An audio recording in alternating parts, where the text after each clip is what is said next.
मुक्ता का 3 तल्ले का मकान, नीचे बैठक तो छत पर रसोई। अरे मुक्ता, गर्मा गर्म रोटी तो ला, बहुत स्वाद बनी है सब्जी। लाई माँ, बस 2 मिनट। मुक्ता की दौड़ जो सुबह शुरू होती तो रात में जाकर रुकती। ऊपर नीचे करते करते पूरा शरीर थक जाता, लेकिन माँ, मैं आपके पैर में तेल लगाकर ही सोऊंगी, नहीं तो मुझे नींद नहीं आएगी। अरे जीती रहे बेटा, लेकिन तू थक जाएगी, वैसे भी तुझे 3 तल्ला चढ़ना है अभी।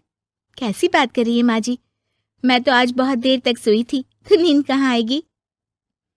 सास को कब नींद लग जाती पता ही नहीं चलता। अगले रोज, अरे मुक्ता, जरा सामने ठेले वाले से आलू तो ले आ, 5 किलो पापड़ बना देती हूँ। होली आ रही है, मेहमान आएंगे तो क्या कहेंगे कि इन लोगों के घर तो कुछ बना ही नहीं। माँ, मैंने सब बना लिया है, आप चिंता मत करिए। होली वाले दिन दही बड़ा और पकौड़ों का इंतजाम भी कर लिया है मैंने। सास को लगता है जैसे उसे न जाने कितनी गुणी और अच्छी बहू मिल गई। एक दिन मुक्ता की बुआ सास उन लोगों के घर आती है। अरे भाभी, आपने तो हीरा बहू पाई है बिल्कुल। हर एक काम को ऐसे कर रही है जैसे कि रोबोट। एक हमारी है, 2 रोटी खिला दे तो गनीमत समझो। अरे हम तो बेटे को देख के सोच रहे थे कि कलवासा है, पता नहीं कौन शादी करेगा, लेकिन देखो जय दूध से फपकती बहू आई है। हाँ भाभी, आप तो लक्की हो, लक्की। तभी वहां मुक्ता आ जाती है। क्या बुआ, काहे की लकी, देखो ना कैसा शरीर फूला जा रहा है। अब तक तो एक बच्चा भी हो जाना चाहिए था। अरे हो जाएगा बहू, क्यों चिंता कर रही है। कर्म कितने अच्छे हैं तेरे, तुझे तो जुड़वा बच्चे होंगे, एक बिटिया और एक बिटवा। होता भी ऐसा ही है। मुक्ता को 2 बच्चे एक साथ होते हैं। मुक्ता, जल्दी से ऑफिस के लिए खाना बना दो, मुझे देर हो रही है। हाँ, लेकिन जरा ये छोटे वाले को तो पकड़ लो, तब तक मैं रोटी सेक देती हूँ। मुक्ता सारे घर का काम बड़े ही मगन होकर करती। क्या पति, क्या सास, क्या बच्चे, रिश्तेदार, सभी की जरूरतों का ख्याल वो बखूबी रखती। लेकिन भाई चांद को भी ग्रहण लग जाता है। वैसे ही मुक्ता को भी एक दिन लग जाती है किसी की नजर। दूर के रिश्ते की चाची कहती है, और बहन जी, आपकी बहू तो फुर्ती से काम करती है, बच्चा होने के बाद भी सारा दिन लगी रहती है। इसके हाथ का खाना भी इतना टेस्टी है, लगता है जैसे होटल का खा रहे। बस फिर क्या था, वो तो चली जाती है, लेकिन लग जाती है नजर मुक्ता को। शाम के वक्त, मुक्ता, कहाँ है बहू? हाँ माँ जी, बोलिए, क्या हो गया? बच्चे को सुला रही हूँ। अरे बेटा, जरा चाय तो पिला दे।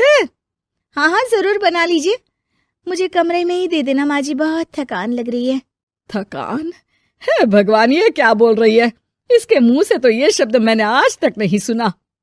अगली सुबह, अरे मुक्ता, आज खाने का डब्बा इतना हल्का क्यों है?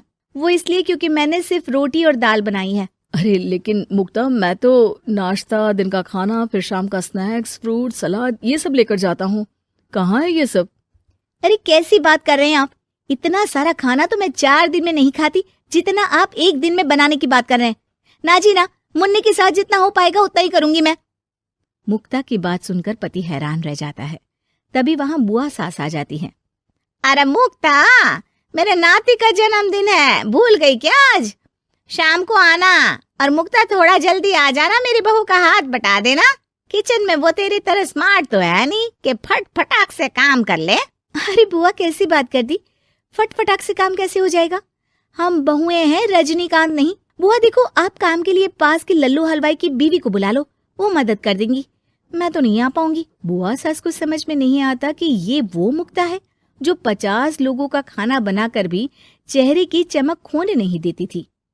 वही मुक्ता भी अपने कमरे में जाकर बिस्तर पर बैठ जाती है कि सास की आवाज आती है। मुक्ता, क्या हो गया बेटा, आज दोपहर के खाने की तैयारी नहीं करनी क्या? अरे माँ जी, अब नहीं होता मुझसे 3 तल्ले में ऊपर नीचे करना, आप लोग रसोई को ऊपर ही ले आओ। अरे पैरों में इतना दर्द होता है कि बता नहीं सकती। अरे लेकिन तू तो बोलती थी कि इससे तू फिट रहती है। अरे काहे के फिट माँ जी, हालत खराब हो रखी है। कौन ऐसा मकान बनवाता है कि जहाँ सोने का कमरा अमेरिका में है तो खाने का लंदन में। अरे रसोई बनानी है तो जाओ अफ्रीका। ना जी ना, मुझसे नहीं होगा इस घर का काम। मुक्ता की बदली हरकत किसी को समझ में नहीं आ रही थी। अरे ये मुक्ता को क्या हो गया है? मुझे तो लगता है इसकी माँ ने पट्टी पढ़ाई होगी।